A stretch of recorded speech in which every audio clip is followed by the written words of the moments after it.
What's up, amigos? It's the Prodigy Maker Minute with yours truly, Chris Lewitt. As you may know, I'm the former #1 for Cornell University, pro circuit player, elite junior development coach, and author and educator, author of The Secrets of Spanish Tennis and the Tennis Technique Bible.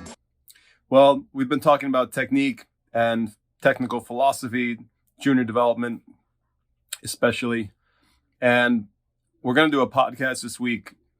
And I know it's been a while, but I've been working on the new book, so I've been sidetracked. But we're going to get back to our podcast. So I hope you guys look forward to that. And I'd like to talk about technical development, junior technical development, especially how to build a champion, how to build a world-class foundation. And particularly, I'd like to talk about comparative philosophy on junior development and especially junior technique development, because I think that's really fascinating for me. Having studied with a lot of world-class coaches in different parts of the world, I'm fascinated how different successful coaches have different views of how to develop top players, different pathways, different technical philosophies, and also different tactical visions of the game. Like there are coaches around the world that see the game of tennis in a very different way, and their vision for the player, how they want the player to play, and especially in terms of style, can be quite varied.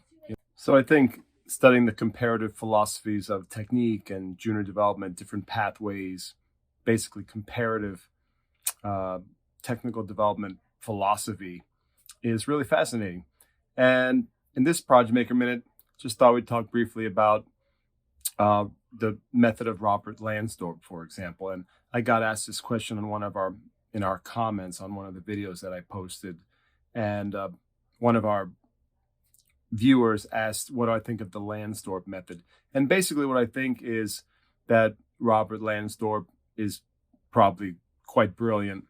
I've never studied with him personally, but I have read a lot of his articles, and I've followed a lot of him online, a lot of his videos, and his teaching methodology to me is very old school, very traditional. And I don't like how stiff and flat his players hit the ball. They're kind of stiff with their strokes, and at the same time, I think that the guy's brilliant, and he builds very, very tough players. So he's a disciplinarian, and he teaches la disciplina. He has his kids learn to be tough and strong, and he makes them suffer. And I mean, sometimes to the point of being, borderline abusive to the players historically. But that sort of discipline is really, really important. And Lansdorp's a big believer in consistency, kind of, which connects to the Spanish way. He's a big believer that you have to be very, very consistent when you strike the ball. But his vision for a player and his vision technically is very different from my own. For example, he doesn't teach a lot of shape and topspin. In fact, a lot of times he denigrates players who do that. Hit kind of the quote unquote academy ball, and players who hit with too much spin. In his opinion, that's not a good way to develop a world-class player. And so obviously we disagree about that. I'm really into developing fluidity and racket speed, but with good spin. And not all of my players play with heavy spin. Some players cannot produce it, and they have to hit more of a clean, flatter ball. But in general, I like to see that nice whippy topspin and heavy RPM that is typical from players coming out of Spain. And Lansdorp doesn't really believe in that, but he believes in repetition. He believes in accuracy of the ground strokes. He believes in consistency.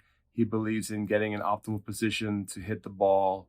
And more than anything, he builds some tough soldiers, which I like very much. So another guy that comes to mind is Steve Smith, who I think is pretty high level coach, American coach. Some of you guys may have heard of Steve Smith.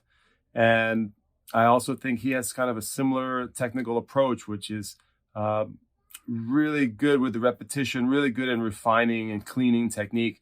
But ultimately, a lot of the players that I see from Steve Smith look a little bit tight, and they tend to hit kind of a flatter ball. And I just prefer a little more fluidity, a little more whippiness, a little more elasticity in the strokes, and I prefer a bit more modern stroke shape.